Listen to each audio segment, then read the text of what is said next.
la stabilité et la paix sociale, justement loolu moo tax may woote dialogue en temps de paix, je l'ai encore dit balaa dara di xew. Les dialogues ne doivent pas servir à corriger des choses qu'on aurait pu anticiper en termes de conflit. Parce que après tout, le mal est déjà fait. Ñi gaañu dootuñ ñëwaat ñi dagg seen loxo dootuñ ñëwaat ñi ci ñàkk seen liggéey parce que fu ñu doon liggéey dafa yàqu dootuñ ñëwaat mën am dootuñ amaat seen liggéey et cetera et cetera et cetera. Donc je ne peux pas tëb rek dugg dans un environnement de tension, de restauration de l'ordre public ne lii laa doon def. Non, avec des si, mais on peut refaire tout le monde, hein. Mais je préfère me mettre dans un si qui ne crée pas cette situation de tensionnelle et rester dans un si qui garantisse la paix, la sécurité et une compétition saine et loyale entre les acteurs où le peuple choisit librement ses dirigeants, ñu respecte son choix. Xaar beneen échéance. Très bien, Monsieur le Président. Pour clore chapitre bi damay jox Maïmouna Ndour Faye mu poser dernière question bi. Merci beaucoup, Monsieur le Président. Da nga ñëw toog rek nga def assise de la justice pour mettre en exergue les faiblesses structurelles et fonctionnelles de la justice. Li tax nag ngeen yàqamti woon loolu ñu bari jàpp nañ ne da ngeen expérimenter durement les travers de la justice sénégalaise. Ma bëggoon a xam ma bëgg laa interpeller ci li nga xam ne moom mooy arrestation yu bari yi ñu nemmeeku pour des délits politiques ou des délits d'opinion. Yow dañ la jàppoon nga def kaso fukki weer ak benn ci post Facebook. Beneen bi muy les refus de marche ou d'organisation de plateforme de revendication, refus systématique depuis 1 an.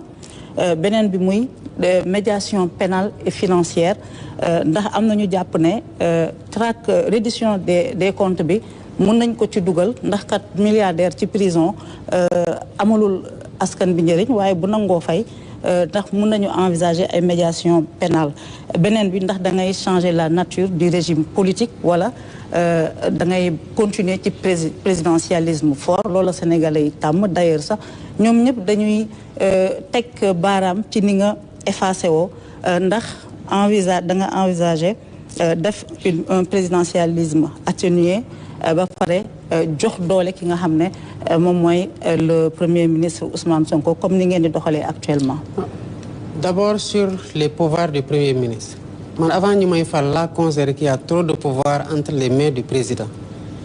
Tey bi ma nekkee président xëy na mënoon naa nekk dans un accaparement de pouvoir en disant que il faut que j'ai plus de pouvoir, que j'ai plus de pouvoir. Je ne suis pas et je veux pas être ce type de président man. Bëgguma ko. Dama jàpp ne kenn nit doyul ci defar réew. Et que dans un gouvernement, dans un régime, c'est une solidarité, une collégialité et une responsabilité commune et partagée. Certes peut-être différenciée parce que niveau yi bokkul. Bi ma génnee kaso laa ne je crois à une répartition plus équilibrée des pouvoirs au sein de l'exécutif et entre les autres pouvoirs. Génnuma ci. Maintenant mënuma à un moment où on a un draft sorti d'un comité qui fait environ 10 personnes. Ma ne lii mooy am. Des choses sont sorties des assises, c'est ce qu'on cherche à matérialiser. Changement régime dégguma ko ci conclusion assises yi ci liñ ma restituer ak li ma lire ci synthèse bi. Kon nekkuma ne damay changer régime, changer ma régime. Je ne suis pas dans ça, je suis dans la concrétisation des consensus des assises. Assises yi ñooy sama boussole instant yi ni lépp lu ci consensus dama jàpp ne fii la Sénégalais yi bëgg may jëme leen foofu laa leen di yóbbu. Lu ci nekkul consensus on marque le pas et on continue à évaluer xool ndax yeneen piste d'amélioration yi dina permettre que taare ñuy ragal deñ. Donc nekkuma ci logique au changement de régime parce que assises yi génnewuñ ko. Sur le renforcement des pouvoirs du Premier ministre, je suis tout à fait d'accord. Ce n'est pas lié au profil du Premier ministre. Pour ce que j'ai vécu en 1 an de pouvoir, je considère qu'un Premier ministre qui a des pouvoirs a des avantages énormes pour un président de la République. Parce que lu kenn mën ñaar ko dàq. Bu dee ñu ngi def la même chose. Lu kenn mën ñaar ko dàq. je préfère avoir un pôle de décision sur certaines décisions que ñu mën ko jël à ce niveau-là, sachant que nous sommes alignés sur la vision. Sur toutes les questions, on est alignés. Je ne veux pas que nekk un président boo xamante ne tout me remonte. Il faut que le Premier ministre serve à quelque chose quand même. L'actuel Premier ministre ne me pose pas de problème sous ce rapport. Au contraire, lu mu yore ci pouvoir dama ko xeeb. Est-ce que Sénégalais yi mën nañu ko xamee noonu? Et que je compte le renforcer parce que je veux être davantage aidé dans mes tâches pour plus d'efficacité et d'efficience. Lii méttiwul. ñu muy déranger mooy ñu mu déranger parce que da doon menacer seen régime ba jëlee leen fi alhamdulilah parce que yàq ji bëri woon na ñu ngi koy jeexal ñoo continuer nag mënuñu ko muñ parce que lan moo tax dafa këpp seen yelwaan. Donc je ne m'attends pas à ce qu'il l'aime ni qu'il m'aime d'ailleurs parce que je ne m'efface pas. Je ne m'efface pas, c'est que je n'embrasse pas trop. Parce que qui trop embrasse mal étreint. Je veux plus d'efficacité. Moo tax ñu bëri ci ministre yi day ñëw naan ma wéy inauguration président kii j'ai dit non. Il faut que les ministres retrouver seen stature de ministre dem def yeneen inauguration bi ko mu am valeur. Sénégal c'est comme ça que ça se passe. Jamono moo fi ñëw on a eu un président qui mettait sa main dans tout et les gens l'interpellaient directement. Loolu kañ la fi am. C'est à partir de 2000, on interpelle directement le président de la République, nangam, alors que la solution, boo ci interpeller le président, bu le président dalalee tamit da ngay mujjee au niveau opérationnel pour que ce soit réglé.